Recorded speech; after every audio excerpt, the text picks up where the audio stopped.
hewan-hewan di sini dan sebuah keluarga bekerja sama untuk membuat sebuah perahu raksasa. Jadi di sini ada seekor badak yang memotong kayu dan di sini ada kuda nil yang membantu melubangi semua kayu tersebut.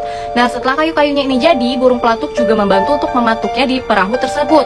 Semua hewan-hewan yang ada di dalam hutan membantu membangun sebuah perahu yang sangat besar.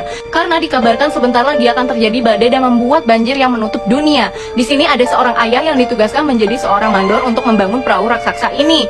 Kemudian 3 orang anak prianya akan membangun perahunya ini bersama hewan-hewan. Kemudian 3 anak wanitanya itu akan mempersiapkan persediaan makanan. Sedangkan istrinya akan mempersiapkan untuk mencuci seluruh pakaian di perahu tersebut. Setelah beberapa hari berlalu, rupanya matahari langsung tertutup dan cuaca sangat buruk sekali. Akhirnya badai datang dan rupanya memang betul badai itu sangat besar sekali. Setelah melihat cuaca yang memburuk, mandor yang membangun perahu ini langsung meniupkan trompet bersama ketiga anaknya. Itu menandakan bahwa mereka memanggil hewan-hewan yang ada di dalam hutan untuk segera masuk ke dalam perahu tersebut. Nah, mendengar suara trompet ini, hewan-hewan langsung berlarian untuk masuk ke dalam perahu tersebut. Sebelum masuk, hewan-hewan ini diceklis terlebih dahulu karena mereka harus masuk ke dalam perahu tersebut secara berpasang-pasangan. Dan ketiga anak prianya ini ditugaskan untuk menyusun hewan-hewan tersebut agar semuanya muat. Sedangkan istrinya yang akan menceklis ulang serangga-serangga yang masuk ke dalam perahu tersebut. Nah, setelah semua hewan berhasil masuk ke dalam perahu tersebut, rupanya di bagian depan ada seekor keledai yang masih takut ke dalam perahu tersebut. Dan dia tidak mau masuk sama sekali, guys. Sampai akhirnya pantatnya itu tersambar petir dan dia spontan loncat dan menabrak seekor gajah yang menghalangi pintu. Sehingga mereka semua masuk ke dalam perahu tersebut. Tetapi rupanya masih ada nih sepasang musa yang belum masuk ke dalam perahu tersebut. Tapi karena cuaca sudah sangat memburuk, perahunya ini tidak bisa menunggu lagi. Langsung ditarik dan mereka ditinggalkan begitu saja karena tidak mau ketinggalan oleh perahu tersebut. Akhirnya sepasang musang ini langsung loncat ke dalam air dan mengejar perahu tersebut dan rupanya musang tersebut berhasil masuk ke dalam perahu tersebut. Cuaca semakin memburuk dan hujan tidak mereda. Akhirnya air hujan menutupi seluruh daratan di dunia ini. Perahu tersebut langsung mengambang-ambang di atas air yang sangat besar sekali. Mereka berada di dalam perahu tersebut terombang-ambing ke arah kanan dan kiri, di mana ini membuat mereka semua ketakutan. Sedangkan satu keluarga ini hanya bisa berdoa di dalam perahu tersebut. 40 hari akhirnya berlalu setelah mereka terombang-ambing di atas lautan dan di dalam kapal kayu besar tersebut. Akhirnya cuaca semakin membaik dan matahari akhirnya bisa bersinar kembali. Jadi seluruh hewan dan satu keluarga yang ada di kapal tersebut bisa kembali lagi ke daratan. Yang tahu kisah ini siapa? Komen dong di bawah. Please, jangan pernah sekali-sekali bukain pintu untuk orang yang gak dikenal ya. Soalnya bisa aja kejadian kayak gini nih. Jadi ada sebuah keluarga yang baru banget pindah ke apartemen lantai 5 nih. Kemudian keesokan harinya anaknya ini harus pulang duluan dong. Soalnya kedua orang tuanya itu masih kerja.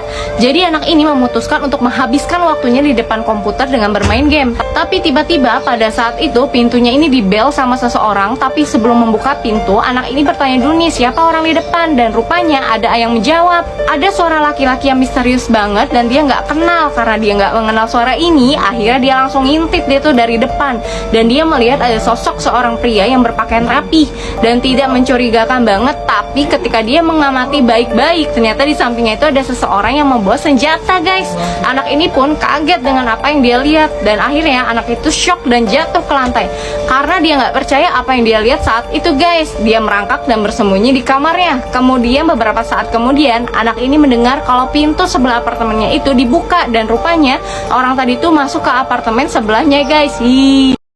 Kota aneh yang semua penduduknya tuh nggak ada kepalanya.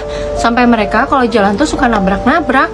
Kalau beli makanan juga gini nih, karena nggak punya mulut jadi bingung deh mau makannya gimana. Tapi ada satu cowok nih, dia tuh satu-satunya yang punya kepala. Suatu hari dia ketemu nih sama cewek ini di jalan. Lalu mereka berdua saling jatuh cinta. Mereka selalu menghabiskan waktu bersama dan tiap hari si cewek selalu nunggu cowok itu di tempat yang sama juga nih.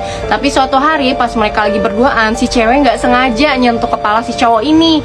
Jadi dia baru tahu kalau dia tuh punya kepala dan cewek itu langsung pergi ninggalin dia. Nah, si cowok ini patah hati sampai akhirnya dia ngambil keputusan yang berat nih. Dia ngilangin kepalanya juga supaya bisa diterima sama si cewek yang dia cintai. Ada seekor kerbau dan seekor beruang yang ingin menyeberang jembatan. Terus mereka papasan nih di tengah. Jembatan itu sempit, salah satu dari mereka harus ada yang ngalah dong.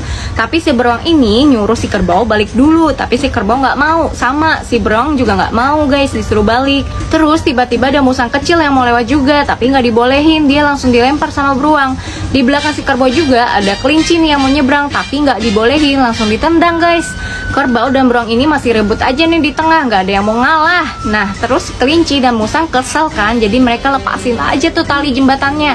Nah jembatannya itu oleng dan mereka akhirnya jatuh nih. Nah setelah itu si kelinci dan si musang masih bisa lewat nih, tapi mereka papasan juga di tengah. Tapi tenang guys, si musang ngalah kok, dia ngebolehin kelinci itu ngelompatin dia. Sama-sama bisa lewat ya, untung gak ada yang egois ya.